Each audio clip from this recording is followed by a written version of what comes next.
எப்படி ஒரு பாலச்சந்தரோ எப்படி ஒரு பாரதி ராஜாவோ அது மாதிரி ஒரு தயால் பத்மநாபனா இருக்கணும் தான் என் அடையாளமாக இருக்கணும்னு நினைக்கிறேன். My journey started that way. இல்லை நான் டைரக்ஷன் கற்றுக்கிட்டேன் அப்படின்னு சொன்னால் நான் I will say only Naga sir. பட்டார்னு ஒரு செகண்டில் எனக்கு ஆசை வந்துருச்சு, என்னடா நம்மளை டைரக்டர் ஆகணும்னு சொல்லலாம், பண்ணிடலாமே. I don't go in search of a story. Okay, கில்ட்டை வச்சுருந்து ஜாலியாக ஒரு படம் பண்ண முடியுமா அப்படின்னு யோசித்தது தான் பாபர் ரசிகன். எல்லா காலகட்டத்திலும் சினிமா உங்களுக்கு என்ன சொல்லி கொடுத்துருக்குன்னா கண்டென்ட் இஸ் த கிங். பெங்களூரில் நடந்த ஒரு உண்மை சம்பவத்தை அடிப்படையாக வச்சு 1968 எழுதின ஒரு நாடகத்தை பேஸ் பண்ணி ஒரு படமாக பண்ணிட்டோம் ஒரு ஃபார்மேட்டில்.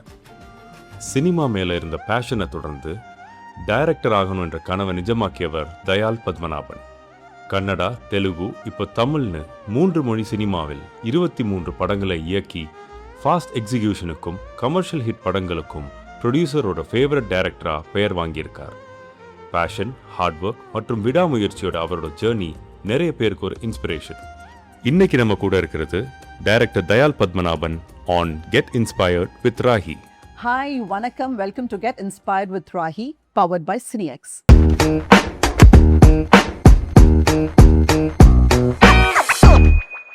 சார், கன்னடா இண்டஸ்ட்ரியில் you have done lot of films. எல்லாருக்கும் உங்களை அங்கே நல்லா தெரியும். தமிழ் சினிமாவில் 3 படங்கள் பண்ணியிருக்கீங்க. சில பேருக்கு உங்களுக்கு தெரியாதவங்களுக்கு can you say who is Dayal Padmanabhan?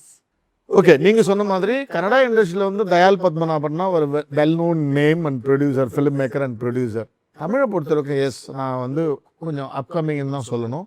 பர்டிகுலராக எனக்கு கொன்றால் பாவம் வந்து எனக்கு ஒரு நல்ல அடையாளத்தை கொடுத்த ஒரு படம். வரலட்சுமி சரத்குமாரும் சந்தோஷ் பிரதாப், சார்லி சார்லாம் பண்ண ஒரு படம். நான் கன்னடத்தில் பண்ண ஒரு ஸ்டேட் அவார்டு எனக்கு வாங்கி கொடுத்த ஒரு படத்தை நான் தமிழில் ரீமேக் பண்ண ஒரு படம் 2023. ஒரு தரமான இயக்குனர், ஒரு கண்டென்ட் விஷயத்தை வந்து ரொம்ப அழகாக பொயட்டிக்காக சொல்லக்கூடிய ஒரு ரத்தமின்றி கத்தியின்றி சொல்லக்கூடிய ஒரு இயக்குனர் அப்படின்னு ஒரு நல்ல நேம் வந்துச்சு. அதன் பிறகு I did a film called Maruthi Nagar police station. ஆஹாவுக்கு வந்து ஒரு ஒரிஜினல் ஃபிலிம், அது it's not a theatrical film.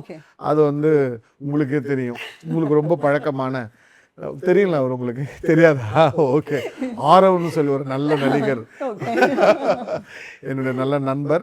சினிமாவுக்கு வெளியில் நான் ரொம்ப ஃப்ரெண்ட்ஷிப் கம்மி, பட் நான் ரொம்ப பெருமையாக சொல்லிப்பேன். ஆரவ் சார் வந்து எனக்கு சினிமா ஆன பிறகு ஒரு நல்ல நண்பர். அவர் நடித்த படம், அதுலேயும் வரலட்சுமி சரத்குமார் இருந்தாங்க. அது நல்ல பியூட்டிஃபுல்லான க்ரைம் த்ரில்லர். ஸோ இந்த 2 படங்கள் தான் எனக்கு தமிழில் வந்து ஒரு இயக்குனராக வந்து. இப்போ அதன் பிறகு வந்து நான் இப்போ லட்சுமிகாந்தன் கொலை வழக்கு to be released on July 3rd. இதுதான் என்னுடைய அடையாளம். இப்போதைக்கு ஒரு இயக்குனராக என்ன அடையாளம். பட் என்னை எப்படி நான் அடையாளப்படுத்திக்கணும், இன்னும் 10 வருஷம் கழிச்சு இந்த எதுவுமே இல்லாமல் என்னை எப்படி அடையாளப்படுத்திக்கணும்னு நான் நினைக்கிறேன் அப்படின்னா, ஒரு ஒரு இந்த படங்கள் பண்ண ஒரு இயக்குனர் அப்படின்னு சொல்லிட்டு இன்னும் எத்தனை வருஷம் கழிச்சு இருந்தாலும் எப்படி ஒரு ஸ்ரீதர் சாரோ, எப்படி ஒரு பாலச்சந்தரோ, எப்படி ஒரு பாரதி ராஜாவோ, அது மாதிரி ஒரு தயால் பத்மநாபனா இருக்கணும் தான் என் அடையாளமா இருக்கணும்னு நினைக்கிறேன். இன்னைக்கு நான் சொல்லிக்கிறேன், ஒரு ஆஃப்டர் 10 இயர்ஸ்க்கு அப்புறமா. வாவ், எஸ், அதுதான் என்னோட அடையாளமா இருக்கணும்னு நினைக்கிறேன் நான். Super super sir. ஸோ நீங்கள் ஒரு டைரக்டருக்கு முன்னாடி, சினிமா என்டர் பண்ணுறதுக்கு முன்னாடி உங்கள் ஏர்லி ஸ்டேஜ் எப்படி சார் இருந்துச்சு? ஏர்லி ஸ்டேஜ்னா குழந்தை பருவம் முதல்ல சொல்லலாமா? சின்ன வயசுலேருந்து சின்ன வயசுலேருந்து ரொம்ப ஒரு நான் வந்து சிங்கிள் பண்ண ஒரு 4 வயசோ 5 வயசோ இருக்கிறப்பவே அப்பா தவறிட்டார் எனக்கு. ஸோ அம்மா தான் வளர்த்தாங்க. ஸோ கொஞ்சம் ரயில்வே குவார்ட்டர்ஸ், தாத்தா வந்து ரயில்வே எம்ப்ளாயி. ஸோ அதனால ரயில்வே குவார்ட்டர்ஸில் வளர்ந்த ஒரு கல்ச்சர் எனக்கு. We have one, my தாத்தா is also railway. அப்படியா? ஓகே, எங்கள் தாத்தா வந்து கேங் மேனாக இருந்தார். கேங் மேனாக இருந்து அப்புறம் அந்த ட்ராலி தள்ளுறப்ப கையில் அடிபட்டதால் அவரை வந்து ரயில்வே ஸ்கூலில் வாட்ச்மேனாக போஸ்ட் பண்ணாங்க. ஸோ அவருக்கு குவார்ட்டர்ஸ் கொடுத்துருப்பாங்க இல்லைங்களா, அதில் தான் நான் வளர்ந்தேன். ரயில்வே குவார்ட்டர்ஸ் தான் வளர்ந்தேன். அதன் பிறகு ஒரு பர்டிகுலர் இதில் வந்து அம்மா கூட பிறந்த சித்திங்க 3 பேர், ஒரு தம்பி எல்லாம் இருக்கிறப்ப ஃபேமிலியில் வந்து ஒரு பிஸ்னஸாக சில விஷயங்கள், நான் ரொம்ப வெளிப்படையாக பேசுகிற ஆள், probably it will be shocking, ஒரு பயங்கர பவுன்சராக இருக்கும் உங்களுக்கு. அந்த தொழிலில் வந்து ஒரு சித்தி வந்து ஒரு சாராய வியாபாரி ஆகுறாங்க, அஃபிஷியலாக சாராய வியாபாரி ஆகிறப்ப அம்மாவுக்கு அந்த தொழில் பிடிக்கல. இதெல்லாம் ஒரு சித்தி அந்த தொழில் செய்ய ஆரம்பிக்கிறப்ப அம்மாவோட கைடன்ஸ் தான். தாத்தா ஆன பிறகு அம்மா தான் குடும்பத்தை பயங்கரமாக பார்த்துக்கிறாங்க. ஆனால் அம்மாவுக்கு அந்த தொழில் பிடிக்கல. ஓகேங்களா? அப்போ அம்மா என்ன சொல்கிறாங்கன்னா, இந்த தொழில் பண்ணுற அந்த சூழ்நிலை என் பசங்க வளரக்கூடாது அப்படின்னு சொல்லிட்டு அங்கேருந்து எக்ஸிட் ஆகுறாங்க, குவிட் ஆகுறாங்க. ஆக்சுவலாக சித்திக்கும் அம்மாவுக்கும் பிரச்சனைனா இதுதான், வேணாம், இந்த சூழ்நிலை என் பசங்க வளர்றது வேணாம் அப்படின்னு சொல்லி குவிட் ஆகி நாங்கள் தனியாக ஊர் ஒதுக்குப்புறமா வாழ இடம் இல்லாமல் ஊர் ஒதுக்குப்புறமா சுடுகாடுன்னு சொல்லுவோம்ல, பரியல் கிரவுண்டு, அங்கேருந்து ஒரு கிலோமீட்டர், ஜென்ரலாக அந்த இடம்லாம் புறம்போக்கு நிலம்னு சொல்லுவோம், கராப் லேண்ட்னு சொல்லுவாங்க இல்லைங்களா, யாரும் அதை கிளைம் பண்ண மாட்டாங்க. அந்த இடத்துல ஒரு குடிசை போட்டுக்கிட்டு அங்கேருந்து லைஃப் ஆரம்பிச்சது தான். அம்மா எங்கள் 3 பேரையுமே, அண்ணன், எங்கள் அக்கா, நான் 3 பேரையும் அந்த சுடுகாட்டை ஒட்டி இருக்கிற ஒரு கிலோமீட்டரில் கொஞ்சம் இந்த லேண்ட் இருக்கும், பேட் லேண்ட் இருக்கும், அங்கே ஒரு குடிசை போட்டு அப்படி எங்களை வளர்க்க ஆனாலும் தான் நாங்கள். அம்மா வந்து சூழ்நிலை வந்து 8வது வரைக்கும் தான் படிக்க முடிஞ்சு. ஏன்னா அவங்க வந்து அவங்க 3 தங்கச்சி தம்பியை பார்த்துக்கிற ஒரு ரெஸ்பான்சிபிலிட்டி வந்துடுறதுல எங்கள் அம்மாவுக்கும் அவங்க அம்மா இறந்து போயிட்டாங்க. எனக்கு எப்படி எங்கள் அப்பா இறந்து போயிட்டார் ஏர்லி ஸ்டேஜில், அதே மாதிரி அம்மாவோட அம்மா இறந்ததுனால அம்மாவுக்கு தான், எங்கள் அம்மாவுக்கு தான் ரொம்ப ரெஸ்பான்சிபிலிட்டி. ஸோ குடும்பத்தை பார்த்தீங்கன்னா அவங்களால நிறைய படிக்க முடியல. எங்கள் அம்மா நல்லா படிக்கக்கூடிய ஆள் தான். இன்றைக்கும் வந்து இன்னைக்கு தமிழில் இருக்கிற மிகப்பெரிய இலக்கியங்களில் ஒரு 70% படிச்சிருக்கிறவங்க எங்கள் அம்மா. நான் சொல்கிறது கொஞ்சம் பழமையான இலக்கியம், நாட் நவீன நாவல்கள் கிடையாது, ஓல்டு இலக்கியங்கள், பொன்னியின் செல்வன், அது இது எல்லாமே படித்த ஒரு நபர் எங்கள் அம்மா. 8வது தான் படிச்சிருக்காங்க. பட் அவ்வளோ ஆர்வம் இருக்கிற ஒரு அந்த இதில் வந்து என் பசங்களுக்கு வந்து ஒரு நல்ல எஜுகேஷன் வேணும், நான் மிஸ் பண்ணிட்டேன் எஜுகேஷனை, ஆனால் என் பசங்க மிஸ் பண்ணக்கூடாது அப்படின்னு சொல்லிட்டு ரொம்ப கஷ்டப்பட்டு as a single mother அப்பவே அது நடந்திருக்கு. எனக்கு அந்த படிப்போட இம்பார்ட்டன்ஸ் அவங்களுக்கு எஜுகேஷன் இஸ் வெரி இம்பார்ட்டன்ட். அதை வந்து எங்களுக்கு நல்லா கொடுத்தாங்க, எனக்கு எல்லாம் கொடுத்தாங்க. நானும் எங்கள் அண்ணனும் எடுத்துக்கிட்டோம் கொடுத்ததை. எங்கள் அக்கா வந்து கொஞ்சம், நான் ஜென்ரலாக சொல்லுவேன்ல மக்குன்னு சொல்லுவாங்கல்ல, எங்கள் அக்காவுக்கு வந்து சரியாக படிப்பு ஏறலை. அது இல்லாமல் சொந்தமாக அதை தாய் மாமன் இருந்தார், அம்மாவோட தம்பி, அப்படியே கல்யாணம் பண்ணி அவங்களுக்கு. பட் நாங்கள் 2 பேரும், அண்ணன் வந்து ஒரு பேங்க் எம்ப்ளாயி ஆனார், அங்கே இருந்தால் ஒரு பெருசாக க்ரோ ஆகிட்டார். எனக்கு வந்து என்னென்னா ஒரு சூப்பரான ஒரு விஷயம் என்னென்னா, நான் வந்து அந்த சுடுகாட்டுக்கு பக்கத்தில் வீடுன்றதால நைட் ஆனால் வந்து பொதுவாக ஒரு பயம் இருக்கும்ல, பரியல் கிரவுண்டுன்னா ஆப்வியஸ்லி பயம் இருக்கும். அம்மா வந்து வேலைக்கு போயிட்டு வந்துட்டு அதன் பிறகு வந்து ஜாக்கெட் துணி விற்கிறதுக்காக வெளில போயிடுவாங்க. ஜாக்கெட் துணி பிளவுஸ் பீஸ் இருக்கு இல்லைங்களா, அதை போய் ஸ்ட்ரீட்ல வித்துட்டு வருவாங்க அம்மா. ஸோ அது வரைக்கும் நானும் அக்காவும் தனியாக தான் இருக்கணும் வீட்டில். ஸோ அந்த பயத்தை போக்குறதுக்கு நான் சத்தமாக பாட்டு பாடுவேன், ரொம்ப சத்தமாக பாட்டு பாடுவேன். என்னுடைய தமிழ் வாதியாரோட வீடு இருக்குல்ல, அது வந்து நான் எங்க இருந்தனோ, எந்த இடத்துல இருந்தனோ அதை தாண்டி அந்த சைடில் வந்து, இப்போ நாங்கள் இருந்தது புறம்போக்கு நிலம்னு வைங்க, அந்த சைடு வந்து கொஞ்சம் ப்ராப்பர் லேஅவுட்ஸ் இருக்கு. ஆனால் எங்களுடைய இதை தாண்டி தான் அந்த இடத்துக்கு அவங்க வீட்டுக்கு போகணும். அந்த தமிழ் வாதியாரோட வாய்ஸை கேட்டு கேட்டு கேட்டு ஒரு வாட்டி என்ன பண்ணாரு, எங்கள் அண்ணா அந்த ஸ்கூலில் தான் படிச்சுன்னு இருந்தாரு, என்ன உங்க தம்பி வாய்ஸ் கேட்குது, உங்க தம்பி அது பாடுறது அப்படின்னு. ஆமாம், நான் பாடுறதெல்லாம் நல்லா பேசுவான் சார், விளவள கொள்ள பேசுகிறேன் இல்லைங்க, இதே மாதிரி தான் நிறைய பேசுவான் சார் அவன். அப்போ தான் அவர் என்ன பண்ணுறாரு, 5வது படிச்சிருந்த 5th ஸ்டாண்டர்ட் படிச்சிருந்த என்ன ஒரு வேலை பண்ண, அவனை 6வது கூட்டின்னு வந்து நம்ம ஸ்கூலில் சேருன்னு சொல்லி ஒரு முனிசிபல் ஸ்கூல், அவர் எங்கே டீச்சராக இருக்காரோ அந்த ஸ்கூலில் என்ன சேர்க்க சொல்கிறாரு. நான் அங்கே போயிட்டு சேர்றேன். சேர்ந்த பிறகு எனக்குள்ளே இருக்கிற என்னென்ன எழுத்து திறமை, பாடுற திறமை, என்னென்ன குறைந்தபட்சம் இருந்துச்சோ அதை எல்லாத்தையும் வெளிக்கொண்டு வந்தவர் அவர் தான். ஸோ எனக்கு அந்த 5வது to 10வது 5th standard to 10th standard என்னுடைய தமிழ் வாதியார் என்னை வந்து என்ன பக்குவப்படுத்தினாரோ அதுதான் என்னை இன்னைக்கு வந்து உங்கள் முன்னாடி வந்து ஒரு ஒரு ஒரு ஒரு ஃபிலிம் மேக்கராக என்னை உட்கார வச்சதுக்கான ஃபவுண்டேஷன் அங்கே போட்டது. அதனால தான் நான் ஸ்பெசிஃபிக்காக சொல்லணும்னு நினச்சேன். அவரு எனக்கு போட்ட அந்த விதை இருக்குல்ல, அது பயங்கரம்.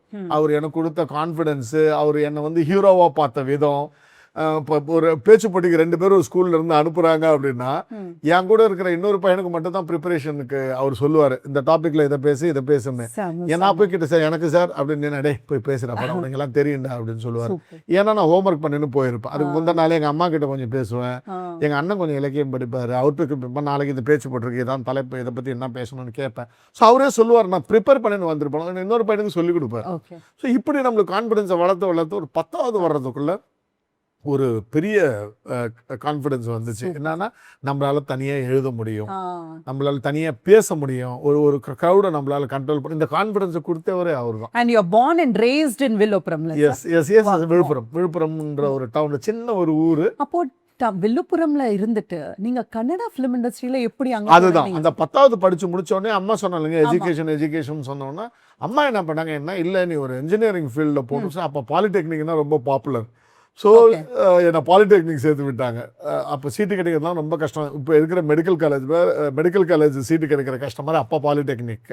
So I got admitted in Muthiah polytechnic Chidambaram. அங்கே பாலிடெக்னிக் முடித்த உடனே ஒரு 1 year I was working as an site engineer இன் கோயம்புத்தூர், திருப்பூர் சைட்லலாம் ஒர்க் பண்ணிருந்தேன். Then I got an appointment in Bangalore as an junior scientific assistant Indian Institute of Scienceல எனக்கு appointment கிடையாது, central government தான். அது கூட எங்கள் அம்மா போட்ட விஷயம் தான். என்னென்னா தினத்தந்தியில் ஒரு ஆடு வந்திருக்கு, நான் பார்க்கல. அதை வந்து அந்த பேப்பர் கட்டிங்கை எடுத்து எனக்கு போஸ்ட்டில் அனுப்பிச்சிருந்தாங்க. எங்களுக்கு அம்மா இது மாதிரிடா பெங்களூரில் வந்து இந்தியன் இன்ஸ்டியூட் ஆஃப் சயின்ஸாமே அங்கே இந்த இதுக்கு போஸ்ட்டுக்கு இது கேட்டிருக்காங்க. நான் அதை அப்ளை பண்ணி தான் எனக்கு அந்த போஸ்ட்டே கிடைச்சிது. ஆனால் என்னன்னா ஒரு விழுப்புரம் மாதிரி ஒரு ஊரில் வளர்ந்ததால் பெரிய இங்கிலீஷ் எல்லாம் வராது. நல்லா எழுதுவேன், இங்கிலீஷ் நல்லா எழுதுவேன், கிராமர் நல்லா இருக்குமே தவிர பேச தெரியாது. பெங்களூரில் போய்ட்டு இங்கிலீஷே தெரியாமல் தத்தக்கா புத்தக்கான்னு பேசி, பட் என்னுடைய ரிட்டன் டெஸ்ட்டில் என்னுடைய மார்க் நல்லா இருந்துச்சு. இன்டர்வியூவில் கேட்டப்போ ரொம்ப போல்டாக பதில் சொன்னேன். பாருங்கள் எதெல்லாம் நமக்கு உபயோகப்படுத்துறது பாருங்கள். அந்த 5ஆவதுலேருந்து 10ஆவது வரைக்கும் நம்மளை என்ன செம்மைப்படுத்தினாங்களோ, நம்மளை எப்படி வளர்த்தாங்க, அந்த விதை போட்டாங்களோ, அதுதான் அங்கேயும் பேச உதவுச்சு. அந்த இன்டர்வியூவில் நான் என்ன சொல்கிறேன்னா, சார் எனக்கு வந்து இங்கிலீஷ் அவ்வளோவா வராது, but I can pick up within 3 to 6 months நான் சொல்கிறேன். அந்த கான்ஃபிடன்ஸ் அப்போவே இருந்துச்சு. Indian Institute of Science world research இன்ஸ்டிடியூட்டில் நான் ஒரு laboratory assistant, junior scientific assistant போஸ்ட்டுக்கு போகிறப்ப without knowing English, because the students will be from multiple countries, வேறு வேறு கண்ட்ரீஸ்லேருந்து ஸ்டூடெண்ட் வருவாங்க, ஆல் ஓவர் இந்தியாவிலேருந்து ஸ்டூடெண்ட் வந்து. So English is must. But I was telling that I will pick up in 3 to 6 months because I know good grammar in English. எனக்கு grammar ரொம்ப ஸ்ட்ராங்காக இருக்கிறேன் சார். நான் எனக்கு வவல்ஸ்னா என்ன தெரியும், ஹேஸ் எங்கே போடணும், ஹேவ் எங்கே போடணும்னு தெரியும் எனக்கு. இதெல்லாம் சொல்கிறேன் நான், இவ்வளோ தெரியும் எனக்கு இங்கிலீஷில். பண்ண எழுத சொல்லுங்கள், அவ்வளோதான். அதை வந்து கன்வின்ஸ் ஆகுறாங்க. எந்த பேனலில் இன்டர்வியூ பேனலில் கன்வின்ஸ் ஆகுறாங்க. உனக்கு இங்கிலீஷ் வராதுன்றதையும் ஒத்துக்கிட்டு இவன் 3 மாதத்தில் பேசுவோன்னு சொல்கிறான்னு சொல்லி. So because of your confidence ஆனா கூட எனக்கு கான்ஃபிடன்ஸ், ஆனா கூட நம்பிக்கை உங்களுக்கு வராது இல்லை. நான் என்ன பண்ண தெரியுங்களா, I went back to Tiruppur, wrote a letter to Indian Institute of Register saying that I know that I will get that appointment, ஆனால் எனக்கு அப்பாயின்மெண்ட் இதை வந்து திருப்பூருக்கு அனுப்பிச்சிடாதீங்க, I am going back to Villupuram, send the appointment order to this address ன்னு letter எழுதி. எனக்கு வந்து அது ஒரு பயங்கர கான்ஃபிடென்ட். ரிஜிஸ்டர், என்னுடைய சர்வீஸ் ரிஜிஸ்டர் அந்த லெட்டர் இன்னும் இருக்கு. திருப்பூருக்கு அனுப்பாதீங்க அப்பாயின்மெண்ட். ஒரு சென்ட்ரல் கவர்மெண்ட்ல register, Indian Institute of Science ரெஜிஸ்டருக்கு நான் லெட்டர் எழுதியிருக்கேன். என்னன்னு, அப்பாயின்மெண்ட் ஆர்டர் வந்து திருப்பூர் அட்ரஸ்க்கு அனுப்பாதீங்க, விழுப்புரம். என்ன வயசு இருக்கும் அப்போ உங்களுக்கு? I was 19, 20. அவ்வளோ கான்ஃபிடன்ஸ் அந்த வயசுல. 88ங்க. நான் 70 பானு, 88ல ஐஏஎஸ்ல ஜாயின் பண்றேன். ரெக்கார்டு படி எனக்கு 69. So I was 19 years old. So letter எழுதி apparently எனக்கு லெட்டர் வந்துடுது, அப்பாயின்மெண்ட் லெட்டர் வந்துடுது, வேலை கிடைச்சிடுது. That is the reason, I mean that is the way I went to Bangalore. So உங்களோட ஃபர்ஸ்ட் படம் எப்படி நடந்துச்சு, அது பற்றி கொஞ்சம் சொல்ல முடியுமா? அது என்னுடைய முதல் படம். அதான் இப்போ நான் ஏற்கனவே சொன்ன மாதிரி பெங்களூருக்கான ஒரு லைஃப் அங்கே ஸ்டார்ட் ஆச்சு இல்லைங்களா. ஒரு ஐஏஎஸ் எம்ப்ளாய் எல்லாமே ஆச்சு. ஒரு 15 வருஷம் ஆன பிறகு நான் என்னுடைய நடுவில் கல்யாணம் 1993 கல்யாணம்லாம் முடிஞ்சு பண்ணுறப்பவே என் ஒய்ஃப் கிட்ட சொல்லிட்டேன். என்னுடைய அம்மா என்னை ரொம்ப கஷ்டப்பட்டு படிக்க வச்சாங்க. அவங்களுடைய கனவை வந்து நிறைவேற்றுறதுக்காக தான் இந்த வேலைகளை எல்லாமே. எனக்கு வந்து பர்சனலி என்னோட தமிழ்வாதியார் ஒன்று போட்டார்ல, எனக்கு ஒரு விதை போட்டார்ல, பேச்சு, கவிதை, கட்டுரை, ரைட்டிங்னு ஒன்று போட்டார்ல, அதுதான் என்னுடைய ட்ரீமாக இருக்கு. அப்புறம் என்னுடைய ஒய்ஃபுக்கு என்னுடைய டேலண்ட்டை பற்றி தெரியும். சின்ன சின்னதாக பாடுவோம், சின்னதாக எழுத காமிப்பேன். ஸோ அதை வச்சு அவங்களுக்கு என்ன வந்து ஒரு எஸ்டிமேட் போட்டு வச்சுருந்தாங்க. அஃப்கோர்ஸ் நாங்கள் 2 பேரும் ஒரே கேம்பஸில் ஒர்க் பண்ணதால் it was an arranged marriage. ஒரு காமன் ஃப்ரெண்டு மூலமாக அரேஞ்ச்டு மேரேஜ். 2 பேருக்கும் ரெகுலராக சாப்பிட்றதெல்லாம் ஒன்றா சாப்பிடுவோம். கல்யாணத்துக்கு முன்னாடி வரைக்குமே, என்கேஜ்மெண்ட் ஆன பிறகு ஒன்றா சாப்பிடுவோம், ஒன்றா காஃபிக்கு போகிறப்பல நிறைய என்னை பற்றி அவங்க புரிஞ்சுக்க ஆரம்பித்தப்ப நான் நிறைய சொல்லிட்டேன். என்னன்னா, நான் இந்த வேலையில வந்து இருக்க மாட்டேன். இது கல்யாணத்துக்கு முன்னாடியா சார்? கல்யாணத்துக்கு முன்னாடி நான் கல்யாணத்துக்கு முன்னாடியே நான் சொல்லிட்டேன், நான் இந்த வேலையில வந்து இருக்க மாட்டேன். நான் இந்த ஒரு சென்ட்ரல் கவர்மெண்ட் எம்ப்ளாயினை கல்யாணம் பண்ணிக்கிட்டேன், நான் சேஃப் அப்படின்னு என்னை யோசிக்காத.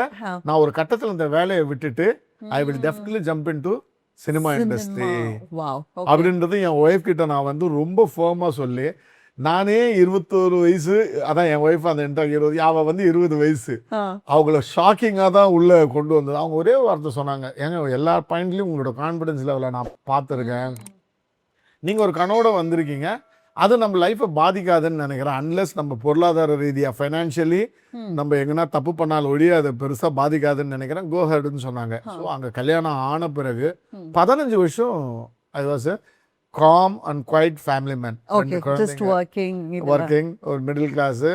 Okay, for example, நான் ரொம்ப ஒரு லோயர் ஸ்டேட்டால பிறந்தா கூட அப்படியே அந்த சென்ட்ரல் கவர்மெண்ட் எம்ப்ளாய்மெண்ட்ன்றது என்னை வந்து ஒரு மிடில் கிளாஸுக்கு கொண்டு போகுது. ஃபினான்ஷியலி நான் நெக்ஸ்ட் லெவலுக்கு போகிறேன். 2 குழந்தைகள், ஒரு பெண் குழந்தை, ஒரு ஆண் குழந்தை, இதெல்லாம் ஆன பிறகு ஒரு 15 வருஷம் ஆன பிறகு மைண்டுக்கு வருது, this the time I should quit this profession. I mean இந்த ஜாபை நான் குவிட் பண்ணும் அப்படின்றது மைண்டுக்கு வருது.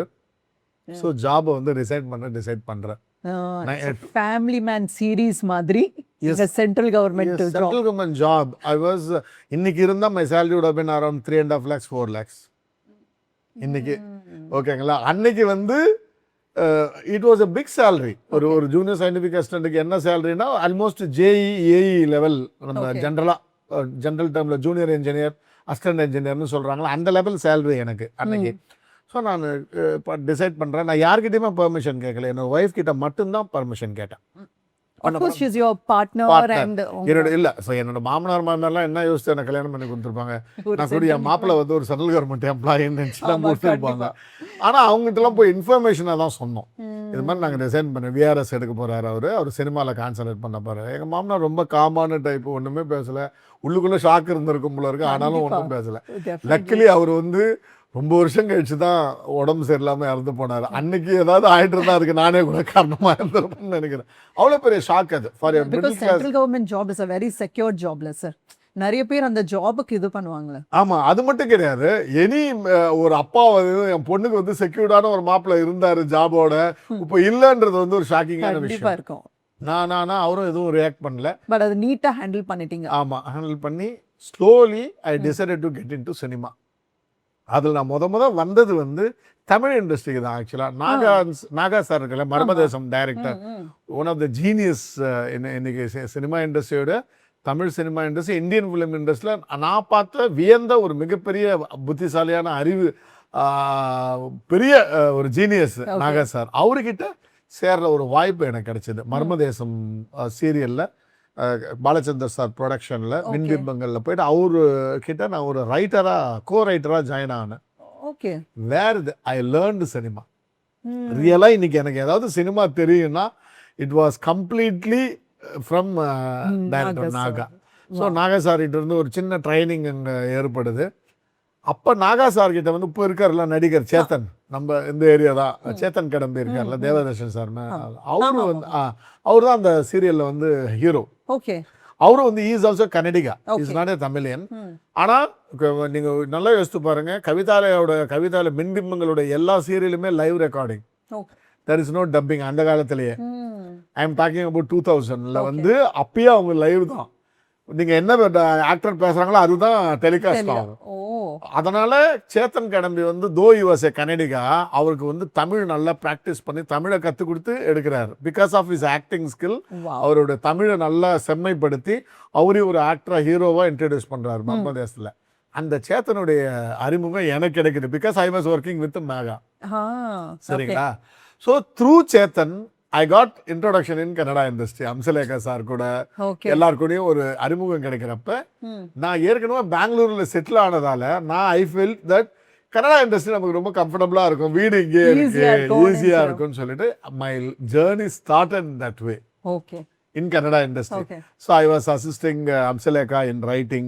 Then Mahendra sir னு சொல்லி ஒரு டைரக்டர், ஸ்ருதி நடிகை இருக்காங்களா, கல்கி படத்தில் நடிச்சாங்க ஸ்ருதி, அவருடைய எக்ஸ் ஹஸ்பண்ட், அவர் கூட எஸ் நாராயண், சிவமணி, அப்போ இருந்த லெஜெண்டரிஸ் 2000 அவங்க கூடலாம் கோ ரைட்டராகவும் ஒர்க் பண்ணுற ஒரு வாய்ப்பு கிடைச்சது. I never worked as an assistant director with anyone okay except Naga sir. கன்னடால பண்ணும்போது language barrier because by the time நான் ஒரு 15-16 இயர்ஸ் நான் இதில் இருந்துட்டேன்ல, கன்னடங்களே இருந்ததால எனக்கு ஓரளவுக்கு பேச தெரியும். பட் பிரச்சனை என்னன்னா 15 வருஷம் கழிச்சு கூட என் கன்னடா வாஸ் வெரி வெஸ்ட். ஏன் அப்படின்னா நான் இருந்த கேம்பஸ் வந்து ஐஏஎஸ்சி, வேர் தமிழியன்ஸ் ஆர் மோர்.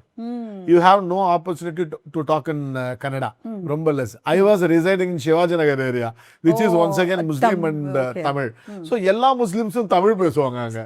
சரி, like Tamil Muslims were more, but you know that Tamil Muslims we don't talk Urdu. So அங்கே இருக்கிறவங்க எல்லாமே தமிழில் தான் பேசுவாங்க. நான் இருந்தது தமிழ் ஏரியா, தமிழ் கிறிஸ்டியன்ஸ், தமிழ் இதே மாதிரியான ஏரியா இருந்ததால தமிழ் தானே தவிர கன்னடா வந்து ரொம்ப ரொம்ப புரோக்கனாக இருக்கும் எனக்கு, ஈவன் 15 இயர்ஸ் ஆன பிறகு. ஆனால் சினிமாவுக்கு போனோன்னு நான் என்ன பண்ணேன்னா, இல்லை தப்பு நம்ம பண்ணது இவ்வளோ நாள், இந்த ஊருக்கு வந்துட்டு ஒரு நல்ல கன்னடா பேசாமல் விட்டுட்டோமேன்னு சொல்லிட்டு நான் இந்த இன்ட்ராக்ஷனுக்கு போக ஆரம்பிச்சேன்ல, ஸ்டோரி டிஸ்கஷனுக்கு போகிறப்ப I started speaking good Kannada. Okay. ஒரு நல்ல கன்னடா பேச ஆரம்பிச்சேன். அங்கேருந்து நல்ல கான்டாக்ட்ஸ் வந்து I made my first film in 2003. அது வந்து செம்ம ஆப்பர்ச்சுனிட்டி. லைக் ஒரு 2001-2 இந்த பீரியட்ல வந்து ஐ started working with the legendary director Upendra as a co-director and writer. வேற யார்கிட்டயுமே அசிஸ்டன்ட் டைரக்டர் நான் வேலை செய்யல, அவர்கிட்ட மட்டும்தான் ஒர்க் பண்ணேன். ஒரு கோ-ரைட்டராகவும் கோ-டைரக்டராகவும் ஒர்க் பண்ண ஆரம்பிச்சப்ப இண்டஸ்ட்ரியில் ஒரு சின்ன டாக் வரும்ல பொதுவாக, அவர்கிட்ட இவர் ஒர்க் பண்றாரா, ஒரு தமிழ் பையன் யாரோ வேலை செய்யறானோ அப்படின்னு ஸ்ப்ரெட் ஆகி ஒருத்தர் என்னை கூப்பிடுறாரு, மதன் மல்லுன்னு சொல்லி, மதன் பட்டேலுப்பா அவர் பேரு. அவர் என்னை கூப்பிட்டு உங்களை பத்தி ரொம்ப கேள்விப்பட்டிருக்கேன், நீங்க டைரக்ட் பண்றீங்களான்னு கேட்கிறாரு. எனக்கு அதெல்லாம் ஆசையே இல்லை. எனக்கு லைஃப்ல டைரக்டர் ஆகணும்லாம் ஆசையே கிடையாது. ஃபர்ஸ்ட் ஆசை நடிகர் ஆகணும்னு இருந்துச்சு. அது வேணான்னு விட்டுட்டு தான் ரைட்டரா வந்தது. You want to become an actor actually. அதுதான் ரொம்ப ரொம்ப ரூட்டட் என் மனசுல ரொம்ப பதிஞ்ச விஷயமா அது இருந்தது, ஆக்டர் ஆகணும்ட்டு. பட் ஏதோ ஒரு பாயிண்ட்ல ஐ தாட் நாகா சார் தான் அதை மாத்தது. என்ன ஆக்டர்லாம் வேணாங்க, சும்மாருங்க, எழுதுங்க, நீங்க நல்லா ரைட்டிங் சொல்லிட்டு அப்படின்னு சொல்லி என்ன ரைட்டரா மாத்தது அவர் தான். நான் பெங்களூர்லேருந்து வந்து அந்த ட்ராவலில் நடக்கிற விஷயத்தை டிஸ்கஷன் வரப்போ எவ்வளோ அழகாக நரேட் பண்ணுறீங்க, நீங்கள் எழுதுங்க, நீங்கள் நடிகர்லாம் விடுங்க, நடிக்க 1000 பேர் இருக்காங்க அப்படின்னு சொல்லி என்னை மனம் மாற்றுறது வந்து நாங்கள் சேஞ்ச் பண்ணது அவர் தான். அங்கேருந்து அப்படியே ரைட்டிங் தான் இருந்தனே தவிர இந்த டைரக்ஷனில் ஒர்க் பண்ணது கூட இஷ்டப்பட்டு ஒர்க் பண்ணல. உபேந்திரா சார் சொல்லுவார், நீ ரைட்டரா இருக்கிற, கூடயே இருந்தா நல்லா இருக்கும் லொகேஷன்ல, ஏதாவது எனக்கு டக்குன்னு டிஸ்கஸ் பண்ணணும்னு சொல்றதால தான் கோ டைரக்டரா ஒர்க் பண்ணேன் தவிர நான் டைரக்டர் ஆகணுன்றதுக்காக ஒர்க் பண்ணல. நான் பட் அங்க நீங்க கத்துக்கிட்டீங்களா டைரக்ஷன்? நிறைய இல்ல, நான் டைரக்ஷன் கத்துக்கிட்டேன் அப்படின்னு சொன்னா நான் I will say only Naga sir. ஒரு ஆங்கிள், ஆமா, அங்க வந்து ஒரு நேமுக்கு தான் கோ டைரக்டர். சரி, பிகாஸ் நான் லொகேஷன்ல இருக்கிறேன்றதுக்காக தான். Co writer will not be there in the location always. ஆனா நான் அங்க டைரக்ஷன் டிபார்ட்மெண்ட் எனக்கு அந்த ட்ரீம் எல்லாம் இல்லைங்க, டைரக்டர் ஆகணும் ட்ரீம் இல்லை. The first time Madan Patel came and offered me saying that நீங்க வந்து நல்லா எழுதுறீங்கன்னு கேள்விப்பட்டேன், ஒய் கான்ட் யூ டைரக்ட்னு சொன்னாரு. பட்டார்னு ஒரு செகண்ட்ல எனக்கு ஆசை வந்துருச்சு, என்னடா நம்மள டைரக்டர் ஆகணும்னு சொல்லலாம், பண்ணிடலாமே அப்படின்னு சொல்லி எழுதுனது. என்னோட முதல் படம் ஓகே சார் ஓகே அப்படின்னு ஒரு படம். ஓகே, ஒரு ரொமான்டிக் காமெடி. அது அவர் தான் ஹீரோ, அந்த ப்ரொடியூசரே hero. he was a known hero that time. ஆஹா ஓஹோ இல்லாட்டினாலும் he was a good known hero. he is basically a musician. Okay. நம்ம all over Karnataka he was very popular as a musician. ஆர்கெஸ்ட்ராலாம் பண்ணிக்கிட்டு அப்பயே வந்து இந்த சீரியல் பல்பெல்லாம் போட்டுன்னு அவர் சாங் எல்லாம் பாடுறதெல்லாம் இருந்துச்சு அவருது. அந்த டைம்லேயே வந்து அவர் like he was doing few films also. அவர் பாப்புலாரிட்டியை யூஸ் பண்ணி அவர் வந்து எனக்கு ஆஃபர் பண்ணி ஐ பிகேம் எ டைரக்டர். இப்படி தான் கன்னடா இண்டஸ்ட்ரியோட அந்த லைஃப் ஜர்னி ஸ்டார்ட் ஆச்சு. Okay, interesting sir. எங்க இருந்து எங்கேயோ தமிழ் அதர் கூட வராதா? ஆமா. இல்ல, நீங்க now you are a director. So as a director நீங்க ஒரு படம் ஸ்டார்ட் பண்ணும்போது உங்க story, how will you start your work? Where do you start your work? Like உங்க படம் ஃப்ரம் சர்க்கஸாக இருக்கட்டும், டாஸாக இருக்கட்டும், காலாரத்ரி, ஆல் த ஃபிலிம்ஸ் பார்த்தீங்கன்னா it's way ahead of time. இந்த ஆமா, எப்படி இந்த ஸ்டோரிஸ்க்கெல்லாம் எங்க இந்த இன்ஸ்பிரேஷன் நீங்க எடுத்து? ஒரு விஷயம் வந்து ஃபர்ஸ்ட் ஆஃப் ஆல் நான் அதை ஒர்க்காகவே பார்க்கறது இல்லை. ஐ மீன் நீங்க பேச்சு வழக்கில் அதை எங்க வேற ஒரு ஒர்க் ஸ்டார்ட்ஸ்ன்னு கேட்டீங்க, அதை ஒர்க்காவே பார்க்கறது இல்லை, ஒரு ப்ராஜெக்டாவே நான் அதை பார்க்கறது இல்லை. ஒரு விஷயம் என்னை வந்து என் மைண்டை ஹிட் பண்ணதுன்னு வச்சுங்க, இது நல்லா இருக்குல்ல, இதை வச்சுன்னா ஒரு படம் எப்படி இருக்கும் அப்படிதான் எனக்கு தோணும். நான் வந்து I don't go in search of a story. இல்ல, ஒரு சில டைரக்டர்ஸ்க்கு பாத்தீங்கன்னா like they adapt from a book ஒரு நியூஸ் பேப்பர்ல இருந்து, அதெல்லாம் டே டு டே லைஃப்ல இருந்து அப்படி ஆகும். உங்களுக்கு எப்படி? எனக்கு அது வந்து லேட்டர் ஸ்டேஜ்ல ஆச்சு. நிறைய நாவல்ஸ் 2-3 ஃபார் எக்ஸாம்பிள் நான் கொன்றால் பாவம் வந்து ஒரிஜினலா கன்னடத்துல பண்ணது வந்து கரால ராத்திரி ஒரு நாவல். ஓகே. தென் அதே மாதிரி வந்து நீங்க இப்போ லட்சுமி கந்தன் கொலை வழக்கு பண்ணின்னு இருக்கேன்ல, இதுவே பேஸ்ட் ஆன் கன்னடா பிளே தான். Okay okay. அதே நான் ரங்கநாயகின்னு ஒரு படம் பண்ணேன் 2019ல, ஒரு விமன் சென்ட்ரிக் ஃபிலிம். அது that was the only Kannada cinema selected in Indian Panorama in 2019. So அது கூட வந்து ஒரு novel. But surprisingly that was my novel. Right, I wrote a novel in Kannada. எந்த அளவுக்கு நான் போயிட்டேன் அப்படின்னா, கன்னடா எழுத படிக்க தெரியாமலேயே தமிழில் ஒருத்தருக்கு சொல்லி சொல்லி கன்னடத்தில் பேச்சு நல்லா வந்துருச்சு. ஸோ ஒரு அசிஸ்டன்ட் டைரக்டரை வச்சு நான் எழுதுனேன், கன்னடத்தில் எழுதி புக்காக போட்டு அதை கவர்மெண்ட் ஆஃப் கர்நாடகா ரெகக்னைஸ் பண்ணி now the copies available in all the Karnataka libraries, government libraries. அதை ஒரு படமாக பண்ணேன், ரங்கநாயகின்னு ஒரு படம். இப்போ ஜென்ரலி என்னுடைய ஸ்பார்க் எங்கேருந்து ஆரம்பிக்கும் அப்படின்னா, நம்ம அடுத்தது வந்து ஒரு காதல் கதை பண்ணணும், அடுத்தது வந்து கிரைம் பண்ணணும், அப்படிலாம் யோசிக்கலாம் மாட்டேன். ஓகே, ஏதோ ஒரு விஷயம் அடுத்தது இது இந்த கான்செப்ட் நல்லா இருக்குல்ல, இதை வச்சுக்கிட்டு ஒரு படம் பண்ணால் எப்படி இருக்கணும், ஏதோ ஒரு விஷயம் படிக்கிற விஷயமோ கேட்குற விஷயமோ நம்மளை வந்து டிரைவ் பண்ணும் இல்லைங்களா. அப்படிதான் அது ஆரம்பிக்குமே தவிர ஒரு ஜானரை ஃபிக்ஸ் பண்ணின்னு ஒரு படமாக நான் போக மாட்டேன். இது ஜென்ரலாகவே ஃப்ரம் த பிகினிங். இப்போ ஆக்சுவலாக சொல்கிறேன், இப்போ ஒரு படம் முடித்தேன், இது ஃபஸ்ட்டு படம் முடிக்கிறேன், ரெண்டாவது படம் வந்து பாபாரோ ரசிகான்னு பெரிய ஹிட்டு. எனக்கு என்னோட லைஃப்ல one of the biggest commercial hit. Ramya Krishnan madam தான் லீடு அதில். அந்த ட்ரைன் தான் சொல்கிறேன் நான். அந்த படத்தோட கதையை உங்களுக்கு சொல்கிறேனே. நான் வந்து பாபாரோ ரசிகா பண்ணப்போ என்னோட பெரியம்மா யாரோ இறந்துட்டாங்க விழுப்புரத்தில். நான் ட்ராவல் பண்ணினே இருக்கிறப்ப அப்போ வந்து நிறைய புக்கு படிக்கிற பழக்கம் இருக்கும், குமுதம் ஆனந்தெல்லாம் படிப்பேன். அதில் ஒரு சிறுகதை வருது, அதில் ஒரு மெடிக்கல் ரெப்ரசன்டேட்டிவ் பற்றி ஒரு கதை வருது. அதில் லாஸ்ட் லைன் எனக்கு பிடிக்குது. என்னென்னா, ஒரு ஹஸ்பண்ட், ஒரு மெடிக்கல் ரெப்ரசன்டேட்டிவ் ஒய்ஃபுக்கு ரொம்ப ஹானஸ்டாக இருக்கிறவன், அதாவது ரிலேஷன்ஷிப்பில் ரொம்ப ஹானஸ்டாக இருக்கிற ஒரு ஆள் முதல் முறையாக மும்பைக்கு போயிருப்பான் மீட்டிங்க்கு. அவன் கதையாக சொல்லிடுவார், என் ஒய்ஃபை அப்படி இப்படி எல்லாம் கதையை சொல்லிட்டு லாஸ்ட் லைன் என்ன தெரியுங்களா முடியும், முதல் முறையாய் நான் மும்பை, அதாவது என் வாழ்க்கையில் அவுட் ஸ்டேஷன் போயிட்டு ஃபஸ்ட் டைமு உள்ளே போகிறப்ப என்னோட ஒய்ஃபை முகத்தை பார்க்க முடியாமல் வீட்டுக்குள்ளே என்றான் நானுன்னு சொல்லி முடிப்பார் அந்த கதையை. மீனிங் என்னென்னா, அவன் மும்பை போயிருக்கான்ல, there you'd have gone to red light area போயிருப்பார் அவர். ஸோ அந்த கில்ட்டை ஒரே லைனில் சொல்லியிருந்தார். ஸோ இது this became a thing for you. Okay, அதிக ஒரு கில்ட்டுன்றது வந்து எவ்வளோ நல்லா இருக்கு. ஓகே, கில்ட்டை வச்சு ஜாலியாக ஒரு படம் பண்ண முடியுமா, ஓகே அப்படின்னு யோசிச்சது தான் பாபாரோ ரசிகன், ரம்யா கிருஷ்ணன் மேடம். செம்ம ஜாலியான படம் அது, பெரிய ஹிட், பெரிய பயங்கரமா ஹிட், பெரிய ஹிட் அது எனக்கு. ஸோ இப்படி தான் ஸ்டார்ட் ஆகும். எனக்கு அந்த ஒரு லைன் பிடிச்சிச்சு. எனக்கு முதல் முறையாக என் மனைவியின் முகத்தை பார்க்காமல் நான் வீட்டுக்குள்ள நுழைஞ்சேன் அப்படின்னு சொல்லுவார்ல பாருங்க. ஒரு கில்ட்டை ஒரே நிமிஷத்தில் ஒருத்தன் சொல்லிடுற, ஒரு செகண்ட்ல சொல்லிடுறான்ல, இது மாதிரி ஏதோ ஒரு விஷயம் என்னை ஹிட் பண்ணும். அதுதான் கதையாகுமே தவிர ஒரு ஒரு ஜானரை நோக்கியோ அப்படி போகவே மாட்டோம். ஒரு பர்టిక్యులரா இது பண்ணாம வாட் எவர் ஸ்பார்க் உங்களுக்கு அந்த டைம்ல எது என்ன வந்து புஷ் பண்ணதோ அதான் படம் எனக்கு. ஸோ இப்போ இருக்கிற டைரக்டர்ஸ்ல வாட் யூ திங்க் ஒரு டைரக்டருக்கு நல்ல எசென்ஷியல் குவாலிட்டிஸ் தேவைப்படுதுன்னு நினைக்கிறதா? ஒரு விஷயம் என்னன்னா, நம்ம வந்து இப்போ ஒரு ஒரு நம்ம வீட்டு லெவலில் பேசுவோம். ஒரு ஹஸ்பண்ட் அண்ட் ஒய்ஃப் இருக்கிறப்ப ஒரு ஒய்ஃப் வந்து குக் பண்ணுறாங்க, ஒரு இதுவாக வச்சுப்போம், ஒரு ஹவுஸ் ஒய்ஃபாக இருக்கிறாங்க, ஒரு ஹஸ்பண்ட் ஏர்ன் பண்ணின்னு வராருன்னா, என்னை பொறுத்த வரைக்கும் ஒய்ஃப் என்னென்ன வேலை செய்கிறாங்க, என்ன விஷயங்கள் ஆகுதுன்னு ஹஸ்பண்ட் தெரிஞ்சுக்க விரும்புகிறாரு தானே. லைக் நான் எவ்வளோ உனக்கு வந்து க்ராசரிஸ் வாங்கி கொடுக்கணும், எவ்வளோ வெஜிடபிள்ஸ், எவ்வளோ வீக்லியான நான்வெஜ் என்ன வேணுன்றது ஒரு கால்குலேஷன் இருக்குல்ல. Then is aware of what is happening in the kitchen, இல்லையா? அதே மாதிரி even your wife should know that how much is struggles out சைட்னு. வேலைக்கு போயிட்டு வரப்போ எவ்வளோ கஷ்டப்பட்டு வரான், அப்படிமா இன்னைக்கு எல்லாம் பிரச்சனைலாம் ஓகேங்க, மேனேஜர் கரெக்டாக பேச, இதெல்லாம் கூட பேசுகிறோம்ல. எல்லாத்துலேயும் ஒரு திட்டமிடுதல் இருக்கிற, நான் ஒரு நல்ல குடும்பத்தை பற்றி பேசினேன், ஒரு ஆர்கனைஸ்டான ஃபேமிலியில் ஒரு பிளானிங் இருக்குல்ல. நம்ம ஒரு சினிமா இது இந்த பிளானிங்ன்றது சினிமான்னு கிடையாது, எந்த விஷயமா இருந்தாலும் ஒரு திட்டமிடுதல் பிளானிங்ன்றது ரொம்ப அவசியம்னு நினைக்கிறேன் நான். ஆனால் நம்ம என்ன தெரியுங்களா பண்ணுறோம், குடும்பத்தில் மட்டும்தான் நம்ம காசு நம்ம ஃபேமிலின்றப்ப மட்டும்தான் we are very organized.